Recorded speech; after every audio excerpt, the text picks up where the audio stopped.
Centaur, your kind of company.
Tonight on CTV3 News, BSI-ESR denounces work of Commission of Inquiry as it will delve into the private affairs of the company. But the Prime Minister rebukes that the Commission was convened for the benefit of the industry. Debate for the second reading of the General Revenue and Appropriation Bill 2024-2025 resumes in Parliament. And the Corozal Community Hospital converted into a smart health care facility. These are some of the stories we have for you tonight in our newscast for Wednesday, March 28, 2024.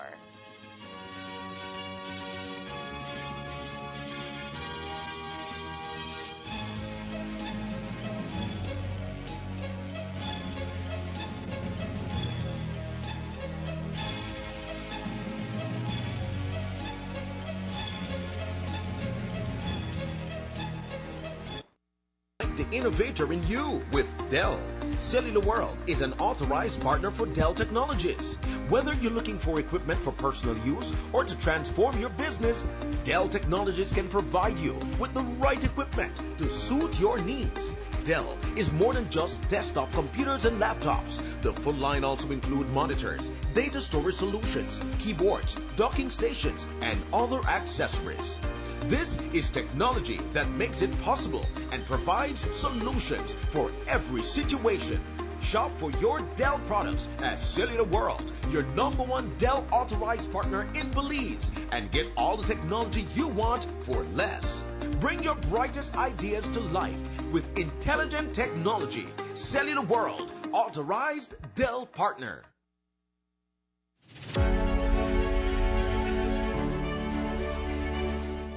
Rural High School, Ladyville Technical High School, San Pedro High School, Belmopan Comprehensive School, the biggest secondary school in the country, Mr. Speaker. The biggest secondary school, Belmopan Comprehensive School, bursting at the seams. Mopan Technical High School, Valley of Peace SDA Academy, Shunush San Viator Vocational High School, Escuela Secundaria Técnica Mexico, Belize High School of Agriculture, Orange Walk Technical High School, Bella Vista Government Secondary School, and Julian Cho Technical High School. So all across the country, and I have said to my colleagues, and I say it here to the Belizean people, this project is coming to every corner of our country.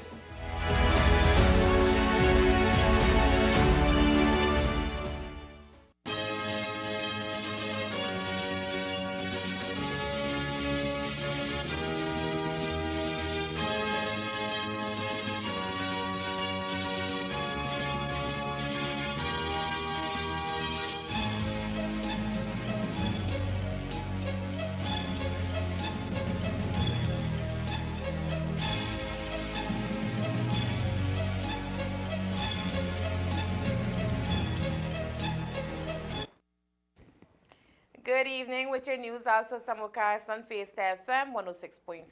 I am Joanna Rodriguez. On Tuesday, the government of Belize announced the Prime Minister's approval of the terms of reference as well as the appointment of the commissioners to the inquiry into the sugarcane industry of Belize. But while the Belize Sugarcane Farmers Association, who was pressuring for the formation of the commission, is happy tonight, other stakeholders in the industry are not, including the manufacturer. Following yesterday's announcement, today the millers fired off a press release saying that it denounces a commission of inquiry into its private affairs. BSI says that Prime Minister John Briceño announced the Commission of Inquiry, COI, with a mandate to delve into the private affairs of BSI with the sole purpose of providing ammunition for one cane farmer association, the Belize Sugarcane Farmers Association, BCFA, to continue its relentless effort to coerce BSI to pay more for cane without any economic or business justification, end quote.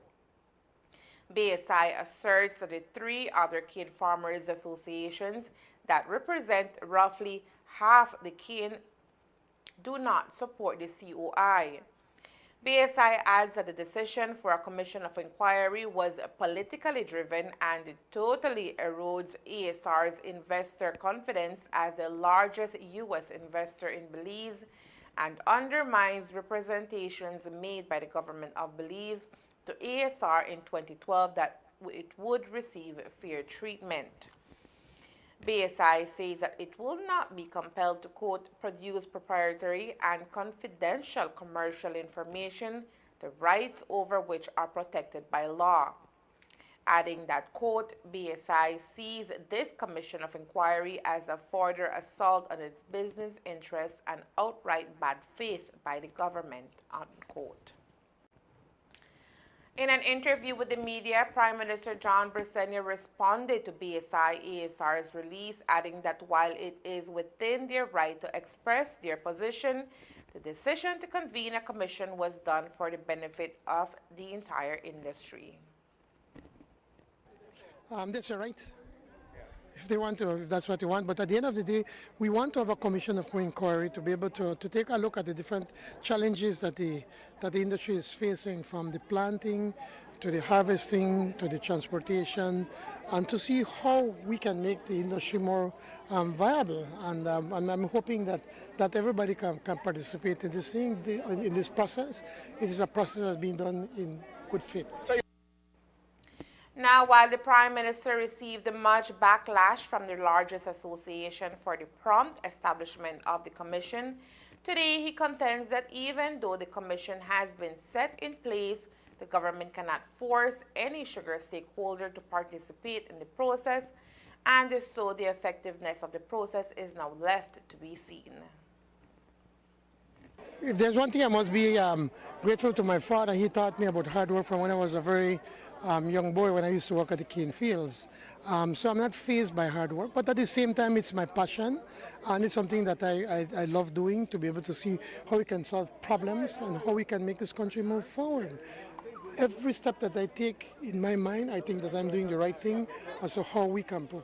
I don't want to go like in a back and forth with the people from the BSCFA. My father was a leader for many years of the BSCFA, and I know the militancy of the BSCFA. But when they get personal, it's best I ignore them. So I'm not going to be in a back and forth. But they do have a right to say what it is that they want. Do I agree with them? Absolutely not. The issue of the Commission of Inquiry, as I pointed out to them back then, that we were going to do it within 1 month. But 1 month later, it came to my attention that there were not consultations with the associations, the other associations, and nor with BSI. If we had not done that, then that would have gone to court and it would have been squashed immediately. Actually, I was looking after their interests to ensure that we could have one. No. Now it seems that in spite of any consultations, BSI and the three other associations don't want to participate. And that's the very point I was trying to make to the BSCFA. So BSCFA, they got, in the Commission of Inquiry, we can't force you to participate. And if you're only going to be listening to one group and you can't listen to the rest of the industry, then it is of no use. Sir, the uncertainty won't be accepted well by BSCFA. What BSCFA has done was play in the hands of other people, and because of thinking emotionally instead of looking at the facts and how is it that we can get this thing done. They have refused to listen, so this is the result. The leadership of the other associations are yet to issue an official stance on the Commission of Inquiry. However, we will have comments from the leadership of other associations later this week. This morning, members of the House of Representatives came together in the chamber of the National Assembly building in the city of Belmopan, where the debate for the second reading of the General Revenue and Appropriation Bill 2024-2025 resumed. The estimates of revenues and expenditures for the new fiscal year 2024-2025. With no new taxes, the Brisani administration projects total revenues and grants of $1.51 billion, comprised of $1.387 billion in tax revenues, $95.29 million in non-tax revenues, capital revenues of $6 million, and grants of $30 million. Revenues are comprised of $791.6 million collected from goods and services, $365.4 million collections from income and profits, $223.5 million collected from international trade and transactions accounting, and $7.17 million collected on property accounting. On the expenditure side, approximately $1.604 billion is proposed. Of this sum, approximately $1.1 billion will be recurrent spending covering wages, pensions, goods and services, subsidies and transfers, and debt service interest cost. In addition to recurring cost, $430.7 million is programmed for capital investments during the new fiscal year, of which some $146.5 million are so-called Capital 3 funding, drawn down from the various loans and grants already approved. $130 million is the amount projected for amortization payments, that is, the repayment of principal on loans already contracted. The primary surplus is projected at $30.6 million, or 0.46% of GDP, while the overall deficit is projected at $85.842 million, or 1.3% of GDP. And now to today's debate. Deprived of all of his colleagues on the opposition side, Leader of the Opposition Moses Shine Barrow led off the resumption of the debate by citing the 2024-2025 General Revenue and Appropriation Bill as going off track. This budget will not increase economic growth. This budget will not safeguard the health and security of our country for generations to come. Madam Speaker, this government has not put forward a budget that will ease the devastation of inflation. Nothing outlined in this budget, Madam Speaker, adequately alleviates poverty and strengthens the guardrails that protect the working class from being driven past the margins, Madam Speaker. What we see here is a copy and paste budget that convenient parts of the IMF country reports are inserted. Madam Speaker, it is either the Prime Minister is deliberately misleading the people of Belize when he utters untruths such as the debt being at 132% of GDP in 2020 and cutting that figure in half in just 3 years. That is a lie, Madam Speaker. And you go to the IMF website which explicitly states that the debt was at 101% of GDP in 2020, which was due to COVID-19 pandemic, Madam Speaker, which ravaged economies across the globe. This budget, Madam Speaker, does nothing to allay the fears and the concerns that the Belizean people have, Madam Speaker. This budget comes nowhere close to any type of solution of the crime problem that we have, Madam Speaker. After another largely successful year economically, save for inflation in goods and services, speeches from ministers of government refocus on outlining their achievements. But, Madam Speaker, they conk rice, but we plant rice. They marvel at stones, but we are the head cornerstone. Madam Speaker, there are 800 million people all over this world who earn less than $4 a day. But this PUP government has assured that no Belizean earns less than $5 an hour. We're not a perfect government. No government is. Only in heaven will the government be perfect. But by and large, I must say that our ministers and their representatives have demonstrated a certain fealty, a certain loyalty to the ideals of our manifesto. They have stayed close to the people, loyal to our oath of service, soldiers of social justice. And I must condemn them for that. I must commend them for that. Because the truth of the matter is that power can get you heady, power can get you carried away because all the people around you, they pretend like you're the big man now, and they worship you, and they swell up your head, and they tell you all kinds of things because you're the minister, you know, you could do anything what you want. And then when you get into trouble, then you're up on your own, right? But that's what happens when you're in power. You can get carried away, you can lose contact, you can lose touch with your people. But we didn't do that. Whatever successes we have achieved so far have been a team effort, led of course by my friend, our Prime Minister, who has struck the delicate balance between holding the reins to keep us on track and allowing ministers and your representatives to exercise their talents in their own unique ways. The people have placed on our shoulders that tremendous confidence, that tremendous hope they have in the People's United Party right now, right this minute. This is a rich country with immense potential. There's no reason why anybody should be living below the poverty line, or anybody should be living in poverty above the poverty line. Pope Francis reminds us that the excluded are tired of waiting. This budget will help to lift more of our people out of poverty, but we have to stay on track. And we have to understand that election victories don't make you successful. Those victories alone will not make people come out of poverty or make life better for the masses. It's the policies that matter, the principles that we govern by. We must meaningfully and consistently champion the causes of the masses. We have to seize this moment and change the arc of history. We must be better, we must be smarter, we must ensure that everybody wins. Madam Speaker, I have no choice. I have to support this budget. Thank you very much. The Education Upliftment Project.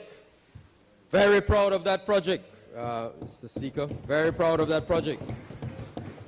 And very proud of the consistent, unwavering support that we have gotten at the Ministry of Education for this project from the Prime Minister and the Cabinet. Absolutely important. We could not do it without their support. I can tell you, I say this every time I get an opportunity to speak. I say this, when we go to Cabinet with our proposals for education, there is no hesitation. The members of Cabinet, the Prime Minister leads the way, have an absolute commitment to improving the quality of education in this country and investing in our young people. Investing. So this budget reaffirms that commitment and reflects that strong commitment. You know, the Prime Minister in his budget presentation, Madam Speaker, spoke quite a bit about education. And so I don't want to go over everything he said, but He talked about, in particular, the Education Upliftment Project. And he listed all of these, the wonderful schools that are participating in that project. 9 government-owned secondary schools, and that Gwen Liz, Excelsior, Maud Williams, Sadie Vernon, Henry, Delisle, Georgetown Tech, Corazon Creek, Toledo Community College. But he also announced, that was what was approved at Cabinet several months ago, that we would be expanding that project. We would be expanding that project to 12 additional schools in this year's budget. Mr. Speaker, 12 additional schools, and it bears repeating. Belize Rural High School, Ladyville Technical High School, San Pedro High School, Belmopan Comprehensive School, the biggest secondary school in the country, Mr. Speaker. The biggest secondary school, Belmopan Comprehensive School, bursting at the seams. Mopan Technical High School, Valley of Peace SDA Academy, Shunush San Viator Vocational High School, Escuela Secundaria Técnica, Mexico, Belize High School of Agriculture, Orange Walk Technical High School, Bella Vista Government Secondary School, and Julian Cho Technical High School. And I have said to my colleagues, and I say it here to the Belizean people, this project is coming to every corner of our country. So don't worry, my friends. For those schools that have not yet been mentioned, we are coming. We are coming. The Ministry of Education is coming. The first day of the debate closed at minutes to 6 this evening. Parliament resumes tomorrow at 10 for the second day of the debate. A traffic accident was recorded on the San Lorenzo Road in Orange Walk on Monday, March 18 at about 8:10 p.m. Upon arrival at the scene, police observed a black motorcycle completely damaged. Police also observed a black Mazda Extend cab pickup with its right front headlamp extensively damaged. Initial investigations revealed that the motorcycle driven at the time by 20-year-old Byron Alvarado was traveling on the San Lorenzo Road from the direction of San Roman Village towards Orange Walk Town, and on passing in front of Blue Marlin Drive, he was knocked down by Cornelio Leiva, who was driving the Mazda and traveling on the opposite direction.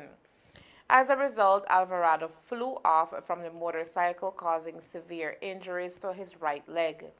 Leiva was charged for the offenses of failure to provide specimen and drove motor vehicle without due care and attention. As part of the Health Sector Support Program Belize project, the Pan American Health Organization, World Health Organization, in collaboration with the European Union, officially handed over the newly retrofitted Corozal Community Hospital to the Ministry of Health and Wellness. Today we can tell you that after an investment of over $1 million Belize dollars, the Corozal Community Hospital is now branded as a Smart Healthcare Facility. Handing over and cutting of ribbon ceremony for the retrofitting project that started back in November of 2022 for the Corozal Community Hospital. So this was a project that involved several factors. One was a refurbishing of most of our inpatient units. There were expansions that were done to our accident and emergency unit along with refurbishing, and then our administrative block as well that got some refurbishing. There was some upgrade to our generator system that covers the entire hospital. So there were several improvements projects that were engulfed within this one big project, no? And it also had the initiative to try to create a more eco-friendly hospital. So this is what these are what we call the smart hospitals. So we there was an entire switch when it comes to our air conditioning system to more eco-friendly systems, less those that consume less energy. We also had, when it comes to our water heaters, they had solar panels that were put in place. So it all has to do with decreasing the consumption of energy that the hospital was consuming. So, like I said, there were several units that benefited from this project. Our mental health department, the offices were completely refurbished. Our specialist clinic section, our entire administrative block, the inpatient units, male, female wards, maternity wards, emergency got an expansion where the waiting area is now enclosed and air conditioned, unlike before where we were out in the elements, no? And even our observation area in emergency was expanded. At first we could only hold 4 patients at a time. Now we can hold as much as 6. So, you know, we had several improvements done. American Health Organization, World Health Organization says it is imperative for Belize to be able to deliver high quality health services to its populace as climate change brings its own challenges. While the Corozal Community Hospital does not provide specialized medical care, it is now positioned to efficiently provide optimum med care to its patients. We have invested some 630,000 US dollars. And so, as you said, this is more than 1.2 million Belize dollars. And what we have tried to do is to ensure that the hospital has become resilient, has become climate friendly, has become green, has become safe. And so we have actually installed like solar water heaters. We have a generator to provide backup power for the entire hospital. We have done major retrofitting to the accident and emergency department so that we could have more observation beds, a waiting area for patients and family. We have also done some work to the wards in terms of repairs to the roofs, etc. We have also installed LED lighting.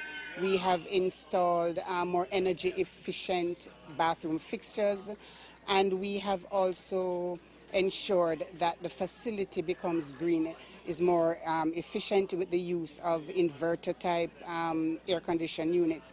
And so with this, in the long run, we expect to see savings in electricity bills for the hospitals. We also have solar water heaters, one specifically for the maternity ward and for, to cover the accident and emergency, where, the use of hot water is very important. And so apart from that, we have done a lot of work to the aesthetics, to the covered walk-in area, so that not only the staff, but the patients, the users of the facilities, can be much more comfortable at this facility. The European Union was a major player in seeing the conversion of the Corozal Community Hospital into a smart healthcare facility. Witnessing the transformation is Aniceta Rodriguez-Ruiz from the European Union. As I said in my speech, I visited this hospital. It was my first visit to Belize. I came here. I visited this hospital before starting the works, and today I had this feeling of having accomplished something. This is what makes my job interesting, and this is why I love my job. This project is in the framework of a wider project together with the Ministry of Health and Wellness and the PAHO in order to, with 3 components, improving 5 health facilities countrywide, also the national laboratory in Belize City, but we also work on the governance of the system, on the IT systems of the health national system, because we consider health not just a service that the state provides, but health is also a fundamental right. And this is why there is this confluence of considering that as a priority on both sides, in the side of the government of Belize and in the side of the European Union, and of course with PAHO as the right implementing partner for this project. Climate is changing. I mean, there is no need to debate that. There are scientific evidences, and Belize has always been very vulnerable to weather events, and now with the climate change, I think the situation could become even worse, and then essential fundamental services like health even more essential and more fundamental in case of a natural disaster, has to keep functioning during a natural disaster. This is why this element of making the hospital more resilient, we visited the generator that can keep the hospital running for a few days without electricity. Is just an example, but also the kind of construction, the roofs, and so on. It's absolutely essential because it's when it's more needed, is when there is a natural disaster. Then we have to keep the facility functioning. The Central Medical Laboratory is the next big project for Pahofu, which will also see some major retrofitting. Coming up next, while parliamentarians debate the General Revenue Appropriation Bill 2024-2025, a protest takes place outside the House. Stay tuned.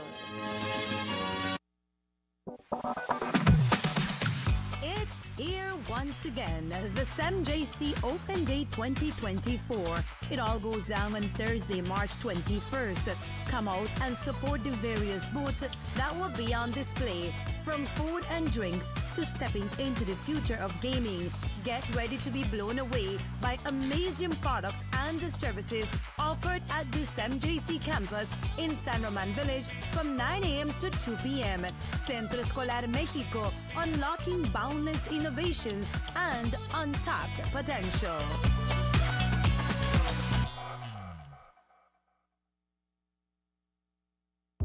Shop smart for your Samsung devices in Belize and enjoy benefits you won't get anywhere else. When you shop locally for your Samsung, all your devices will be covered by a 1-year local warranty.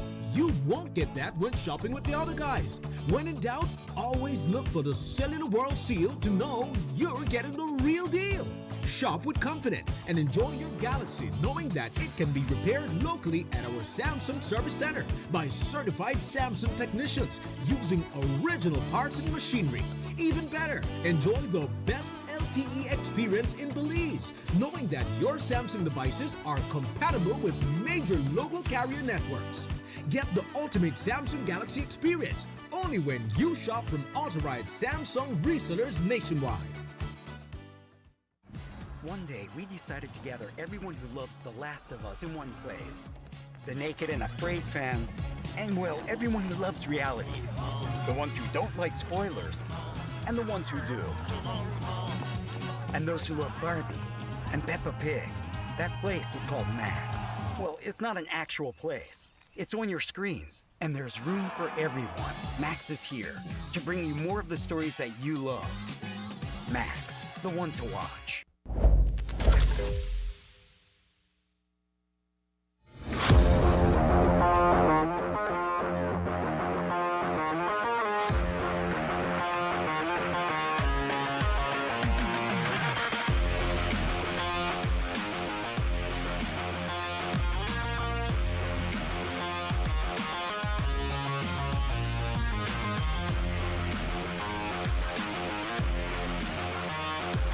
Ladies and gentlemen, my name is Anthony Smith, and I'm here to introduce OneLink Mobile. OneLink Mobile is not just an app, it's a future way of payments in Belize.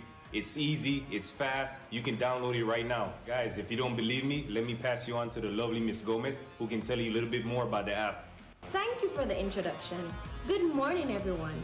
At Heritage Bank, our vision is to become the premier financial institution with cutting-edge technology that simplifies the financial life of our customers. The inception of OneLink Mobile aligns perfectly with this vision. We're excited about this strategic partnership because OneLink Mobile ensures each transaction is safe and private. Our joint efforts will put a powerful, user-friendly financial tool in the hands of the public. We feel that OneLink Mobile makes banking convenient like never before. By linking your debit or credit card, you can make payments to merchants and other OneLink users anywhere. Thank you for your time. Back to you, Anthony. Thank you, Ms. Gomez, for those great insights about OneLink Mobile. Now I want to pass you on to Mrs. Sydney, who's an entrepreneur that's been using the OneLink Mobile. Good day, everyone. My name is Sidney Perifit. I'm a licensed tour guide and also a construction consultant, among other things. And I want to tell you about OneLink Mobile. It is going to be a cash app that is going to revolutionize the way we make payments here in Belize. You can receive payments from abroad with just a click. So no longer do you have to wait for deposits when you're booking tours. Clients can pay you from their home. Also, in every other aspect, locally, you can make payments to each other face to face from the comfort of your own home. No longer do you have to transact with cash, worry about money wiring, etc. All of this is going to be in the palm of your hand. OneLink is going to revolutionize the way we do payments here. All right, back to you, Anthony. Thank you very much, Mr. Sidney. Guys, if you don't have OneLink Mobile, get it right now, guys. It's free. You can download it right now. It's going to change the way how you pay in Belize. It's the future of Belize, guys.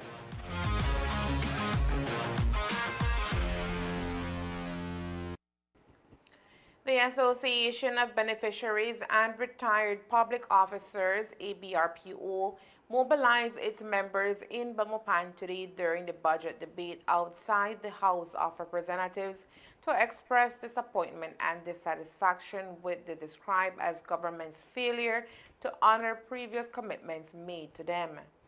According to ABRPO, it was promised that the Public Service Workers Trust Fund would be dissolved so that beneficiaries can receive monies owed to them since 1997. In their second protest since 2022, the ABRPO says it is simply asking for what is due to them. By indicating to an appeals court that the government is supportive of the efforts that have been made by this association, but he also did commit as well to ensuring that the projects or that the PSWT does not carry out any more projects, and that he was going to get his attorneys to ensure that the PSWT in effect sees its operations to a certain extent, and not carry any projects. And so 1 year hence, nothing has happened. We've had our meetings or two with persons in authority, but we're still at the same position now. And in fact, it's even more dire because time is of essence. We have no time. Lots of beneficiaries are passing away in numbers, and so really there's an urgency of time, not only because of the fact that our beneficiaries are passing away, and also because of the fact that the funds have been frittered away by mismanagement of the trust itself. What we know is that based on the last audit, that there has been a blatant misappropriation of funds or perhaps misuse of funds by writing off over $100,000 in funds that are for beneficiaries and are given to the unions. Now, these trustees are appointed by the unions, so it would seem to be a blatant act of our opinion, perceived corruption. You see, my teacher today is about corruption. I think a part of this whole issue is about corruption. And so we are here for that purpose. We want to impress upon the Prime Minister that the government, the settler, they have authority to be able to reconstitute the Board of Trustees, leading towards, or have an interim board, so that it will lead towards the solution of the trust. What we want to see is the trust to be dissolved, liquidate all the funds, and the funds be able to pay the beneficiaries who are owed these funds for over 27 years. They owe these funds, and so that's how we're asking for, nothing unreasonable. And that's what we said we were going to do last year. It hasn't happened, and so we're here today to once again implore him to act in the way in which he can act, as he's a settler. He has the authority to do it, and so that's all we're expecting. With an ongoing litigation before the court, the Public Sector Workers Trust audited financial statements revealed concerning mismanagement, including the write-off of over $101,000 in loans to unions, associations, and individuals purportedly affiliated with beneficiaries. Additionally, more than $500,000 has been allocated for legal services from the trust fund. This, according to the ABRPO, is concerning at the very least. Well, this time around we have additional evidence. Like, for instance, we have been able to produce the last audit of the board to, in fact, to show the Prime Minister. But what we are saying is not untrue. What we are saying is that that there is evidence that there is maladministration of the trust itself. when in fact all we want really is for the funds to be distributed to persons who are deserving of it. You know, there's sufficient funds to pay people what is due. And so there's no need really to have people being given social assistance, grocery bags and so forth. That's out of order. We are possible servants who don't deserve to be given handouts as though we're begging for money. No, it's wrong. That's why we're standing here. And we have been during that period organizing ourselves, making connections with them, trying to dialogue, but it's really not been successful so far. And they have held on to the funds, and they have because the persons who appointed those persons who are trustees are the unions, and they seem to have vested interest in prolonging the fund because they have gotten loans, and those same loans are not being paid back. And so that's the point that we're making, that there's vested interest. The trustees really are appointed by the unions, and so there's a conflict of interest which we are trying to expose. Because they've gotten over, they've written off the loans, and so that we ourselves are not able to get those funds, they have gotten those funds. Release, you referred to the action so far as a discrimination of the elderly or to the elderly? It's obviously insensitive. It's really discrimination against older persons, simply because of the fact that the persons who are controlling the funds are doing so on behalf of other persons who are not really beneficiaries. You know, and so we insist that in fact, we need to continue this protest and make sure that we get the funds, dissolve the funds and give us our funds. That's all we want. That's all we're asking, nothing much. Prime Minister John Briseno today also took the time out of the ongoing budget debate to address protesters, citing their concerns as valid. These people are standing up for their own right. It is their money, and we believe that it is their money, and we believe that we also have a responsibility to respond to their concerns. So what we'll do, we'll have a meeting after the Easter holiday. Myself, along with the Attorney General and Minister Usher, with probably 3 or 4 of them, and we're going to go through the necessary steps to be able to wind up the trust. Your last year, sir, what kind of commitment?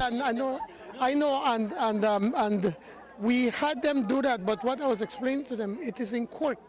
And unless if the people that have taken the trustees to court withdraw that, there's not much we can do. So we want to sit down with them to talk with them and to come up with a plan. I've promised them that I would take my time to sit down with them and to come up with a plan of action so we could get what they want.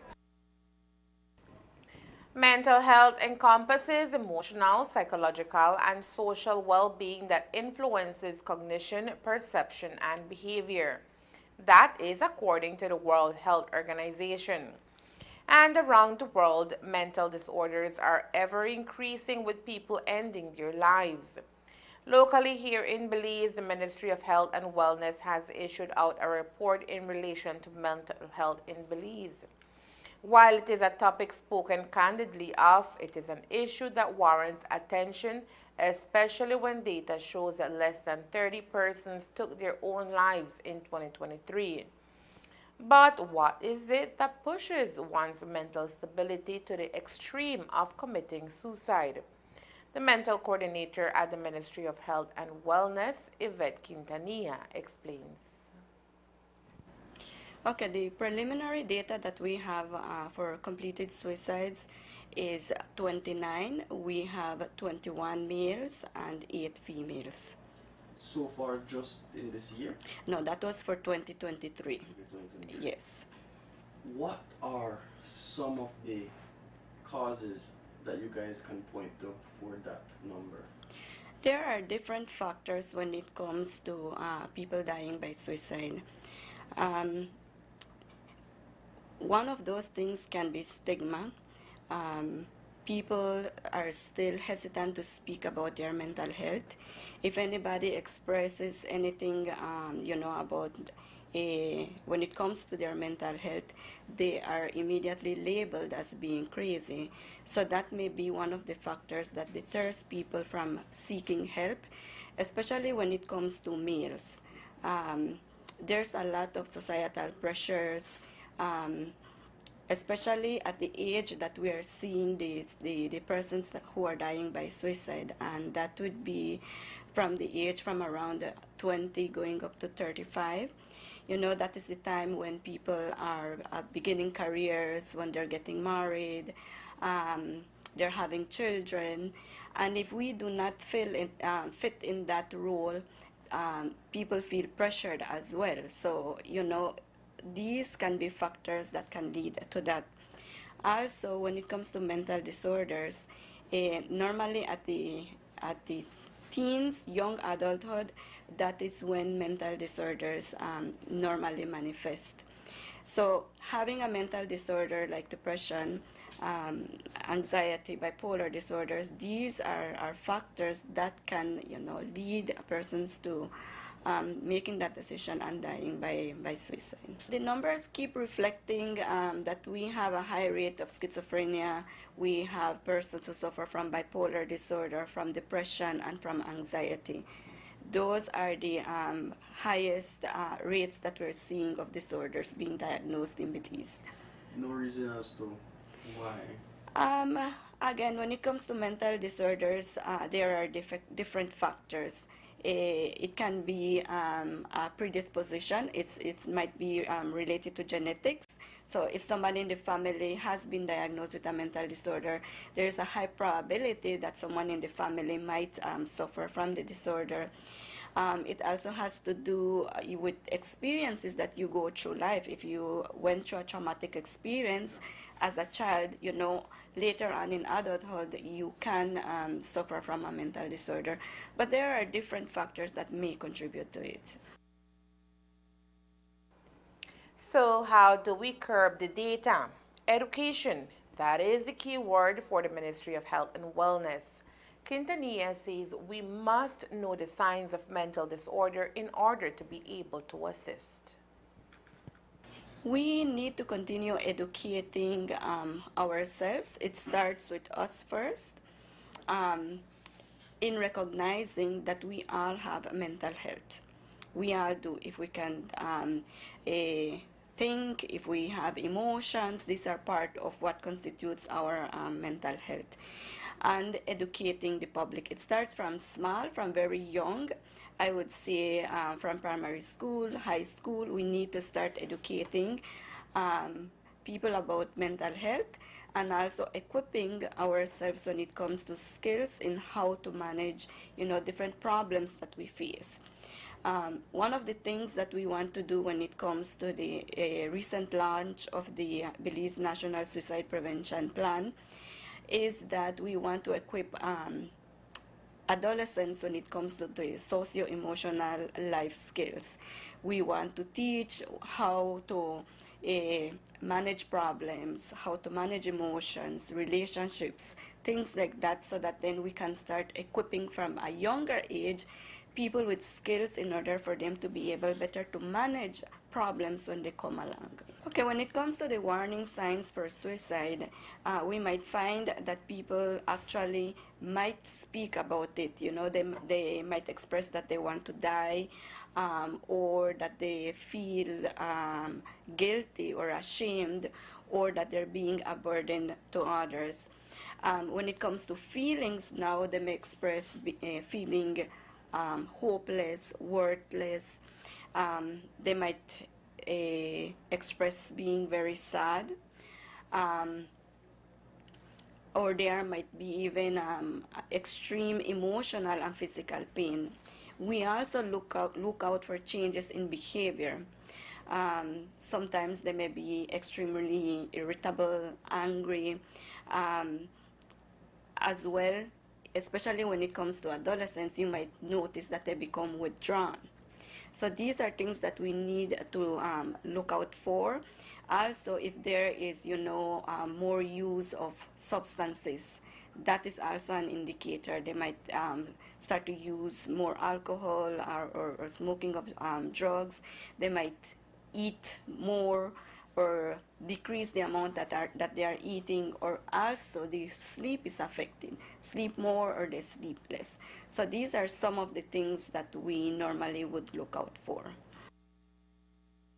If you or anyone you know are suffering from mental health, then you should know that there is help at all Ministry of Health and Wellness hospitals across the country. In September last year, the Ministry of Health and Wellness launched its Healthy Lifestyle Caravan project. This was done in collaboration with the Pan American Health Organization in Belize. The focus of the project is to visit vulnerable communities and offer residents free health care services. Today, we visited the Corozal Community Hospital where the Healthy Lifestyle Caravan was in its second phase. Glenda Chicken spoke more about the activity.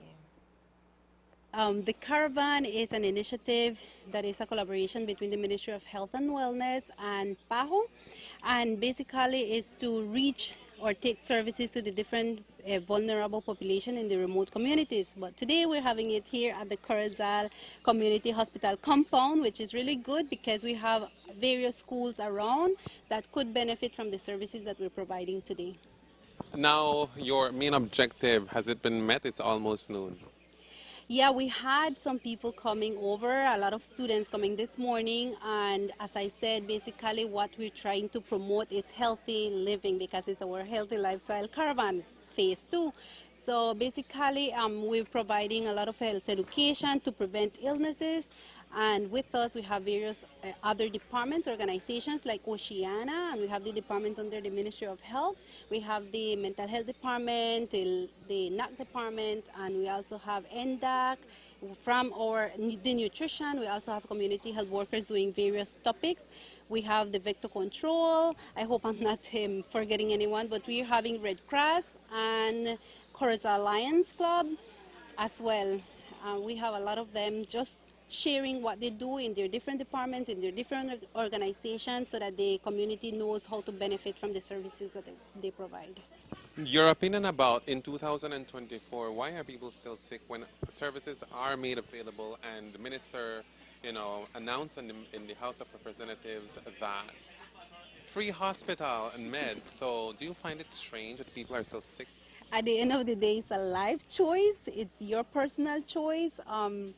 We can provide you all the services. We can bring you the services to your household, but at the end of the day, it's your personal decision whether you want to change your lifestyle, stop doing the junk food and the cokes and the fried chicken and all of those things, the cigarette, the alcohol. It's a personal decision.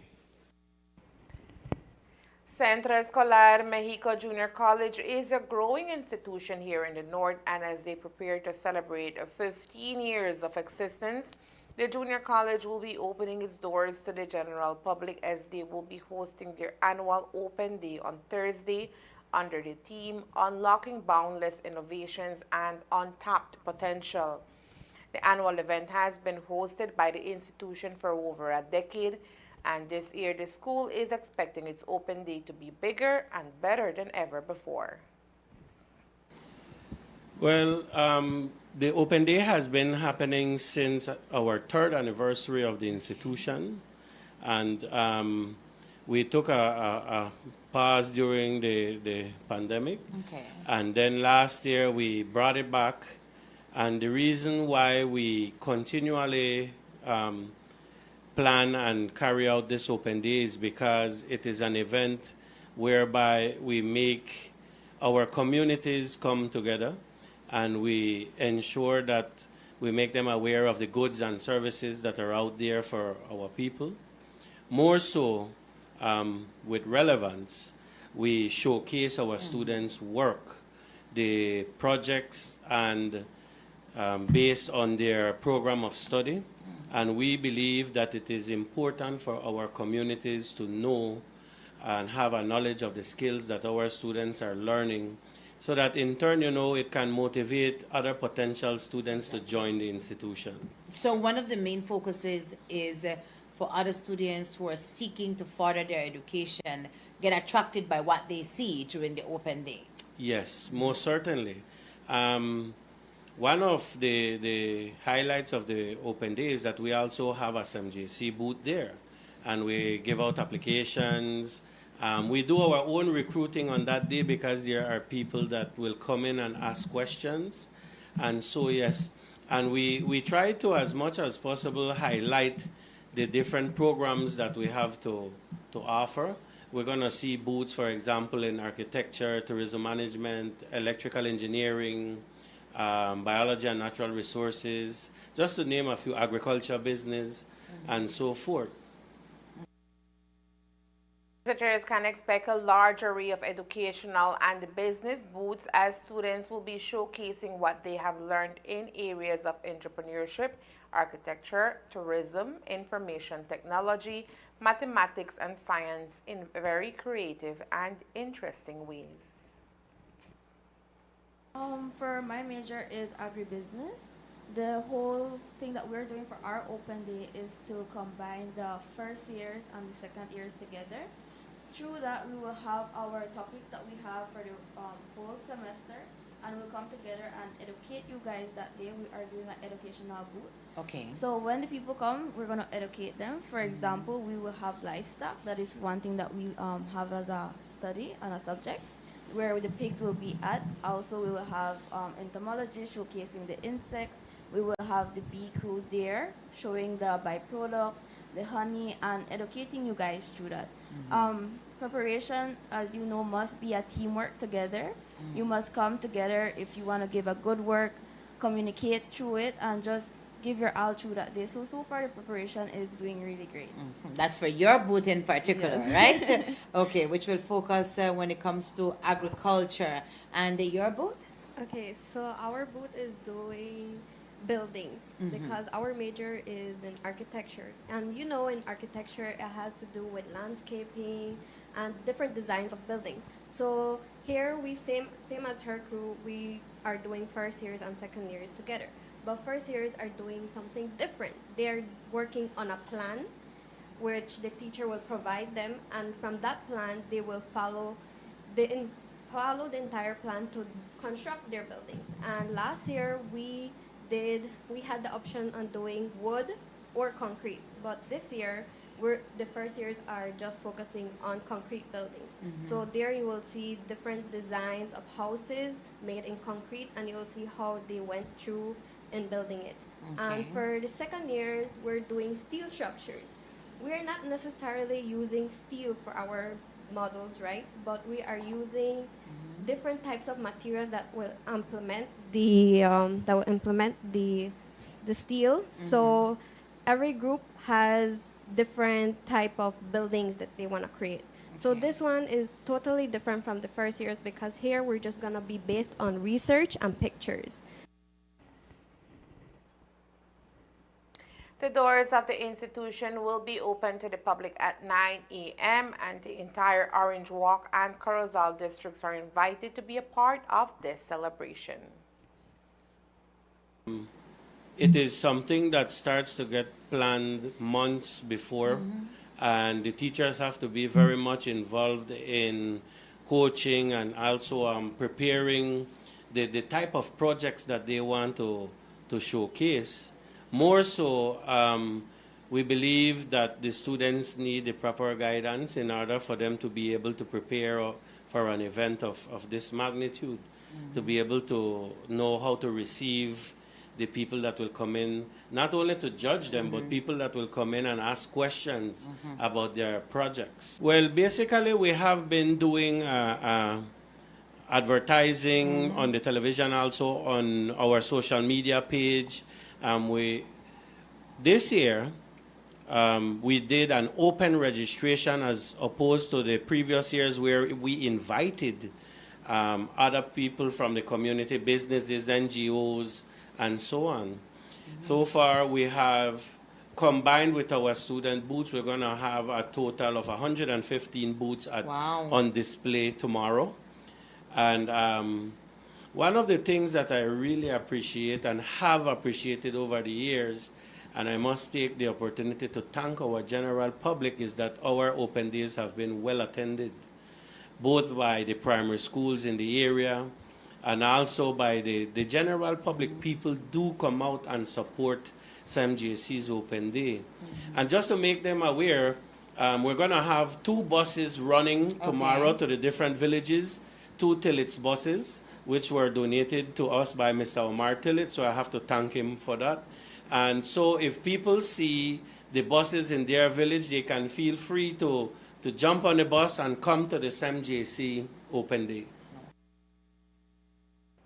As previously mentioned, the open day will kick off at 9 a.m. at the school compound located in the community of San Roman in the Corozal district. And that's the news. We invite you to join us for another newscast on Thursday, March 21st here on CTV3 and Fiesta FM 106.7. Remember that to read a text version of the news, you can visit our website at ctv3blazenews.com. You can also log on to our Facebook page for current stories at facebook.com/CTV3blazenews or our YouTube channel at CTV3newsBZ. Remember to wash your hands and remain safe. From all of us here at CTV3 News, thank you for watching and listening. Good night.